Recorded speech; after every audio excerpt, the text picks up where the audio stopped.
I'm pretty sure I got kidnapped by nice looking people. But before I could get up, a man rushed to my bed and kept me down. You should move now. Okay, I see. I definitely got kidnapped. But hold on, let's start at the beginning so you know what happened on the day I died. Nearly. It was a normal day. I came back from school and had lunch with my mom. I told her I need to leave again and she kissed me goodbye, telling me I should be cautious while driving. I said, yes, of course, and got my bike to leave. It was December and there was snow on the road. I got on my bike and started driving. The sky was dark and cloudy, but the air was fresh. I looked around and saw people entering a local shop. Good for them, I thought. A normal day. I kept driving, and next thing I know, 5 people are towering over me with scared looks on their faces. I was like, that's a weird dream. Wasn't I just driving? I was so sure that was real. See, these two things happened in one motion. There was no break between them. First I was on my bike and then I laid on the ground. Nothing happened in between. I was starting to get uncomfortable by getting stared at by those people I didn't even know, and wanted to just get up and leave. Weird dream, right? As I tried to stand up, one woman said, no, don't move. The ambulance will be there soon. Ambulance? Why the hell should I need an ambulance? I freaked out. And next thing I know, I was in some car driving. The nice looking man asked me for my mother's number, and in my head I was like, bro, she's married. You weird. But I gave it to him anyway, and he thanked me. My heartbeat went up again. Next thing I know, I was laying in some bed. Only white sheets, white ceiling, and a nice woman next to me asking if I want some water. Yeah, sure I want some water. I was thirsty as fuck. She smiled and left. Okay, now I was alone in this room. Hold on, what fucking room is this even? My sheets aren't white, there's Darth Vader on them. Weird. I tried to sit up straight to analyze this room. I'm pretty sure I got kidnapped by nice looking people. But before I could get up, a man rushed to my bed and kept me down. You should move now. Okay, I see. I definitely got kidnapped. I asked him where I am and he laughed and said, the hospital, of course. What? Why the hell am I in a hospital? He said that I got hit by a car and passed out 3 times. Can't you remember anything? He wondered. Hit by a car? When? I was just riding my bike. I then asked repeatedly, is this a dream? He always answered, no, I'm sorry, this is reality. I tried to think back to the accident, but all I remember was people towering over me and a man asking for my mom's number. My brain completely cut out the parts of the accident. 5 minutes before and after the accident were just deleted from my brain. Like when you go and delete some photos on your phone, just that this wasn't digital, it was real life. Is it bad? I asked him, since I didn't saw my body once. Is something missing? My arm or leg? My heart started beating fast again. He said, no, you need to calm down. We don't want you to pass out a 4th time. We currently don't know what's wrong with you, but except some injuries on your body, it's nothing severe. But we need to do some more brain scans since you've hit the car window first, completely smashing it with your head, and then you fell to the ground, hitting your head again. You should really start wearing a helmet. I was ashamed and looked down. My mother used to tell me that I should wear one, but I never did. The doctor went on, for the last 4 hours, you got examined by multiple doctors while you were unconscious. Alright, that was too much for me, and I passed out a 4th time. When I woke up again, the nice lady gave me a glass of water. Thanks. She asked me if I know my name and what date it is, and then out of nowhere pulled out a flashlight and beamed it straight into my eyes. That was random as fuck, I thought. She said, sorry, I need to check on you, so you're not in danger. Try to sleep now, it's midnight. When I woke up next day, I was alone. Like completely alone. with the white ceiling. No phone, no book, no Spotify to calm me down, just me and my thoughts and the white ceiling above me. That was the first time in years that I was completely alone with my thoughts. Usually I had something to distract me with if I got too bored. I started thinking back on the accident, trying to remember what happened. Then, out of nowhere, a thought popped into my mind. A thought I never had before. Why didn't I just die? See, at this time I wasn't religious, but in situations like this, God seems realer than usually. Why didn't God just took me out? I provide absolutely no value to the world. Sure, my family would be sad, but after some time, everyone would have forgotten about me anyway. I was shocked by these thoughts. I searched for my phone to distract me from these evil things inside my brain, but, no phone. I looked back up to the white ceiling and another thought popped into my mind.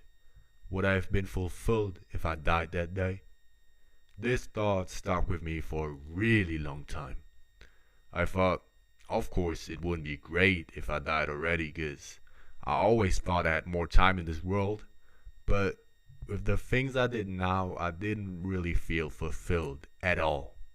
See, I was addicted to video games since I was a little kid. I played for 6 years straight, playing at least 5 hours a day. My daily routine was pretty much the exact same throughout my entire life. I woke up sleep deprived, forcing myself to school. Then, at school, I tried my best to listen, but often couldn't, because all I thought was what items I should use to progress in Minecraft, Fortnite, Call of Duty, or whatever I was playing at this time. Then the bell finally rung and I got home as quick as possible to play video games till my mother pulled the plug. Then I got mad at her and went to bed late. Pretty sad, right? Then I asked myself what I need to do to feel fulfilled. And instantly a thought came to my mind. Gym. I wanted to have a dream body since the second I started playing video games. But I pushed it off to the next day. And then the next day. This was now 6 years ago. I had millions of excuses, but the dream remained. So now that I have time, I might as well think about those excuses. I always thought they were bulletproof and there was no way I could go to the gym. But it was pretty easy to debunk all of them, because they were as shallow as I was. The last one was, but I have no time for the gym. I thought back to my daily routine and saw the problem. I had no time because all I did in my free time was playing video games or fapping. I had the choice. Keep doing the habits that made me fear death and feel unfulfilled, or going to the gym and getting the body I always dreamed of. The answer was simple, but the change I would do was hard. But still, at this moment, I promised myself that I would start living in a way where I would be fulfilled, even if I die in the next moment. And I did. I didn't die, but I kept that promise. See, for a lot of people, this promise to themselves is sadly worth nothing. But I always was the guy who struggled with finding the right path. But as soon as I found it, I followed no matter how rough it got. Looking back, I can say that nearly dying that day was one of the best things that could have happened to me. It reminds me of a saying that goes like this. It's about a frog. There are 2 tracks, one lower level track and one that's higher up. That frog jumps around in the mud, down in the lower level. It's dark and dirty down there, but that's normal for the frog and he's happy enough. Then this other frog comes along on the higher level. That frog is hopping through green grass and flowers while the sun is shining on his track, making it look even more beautiful. That frog suddenly stops and looks down into the musty and dark mud.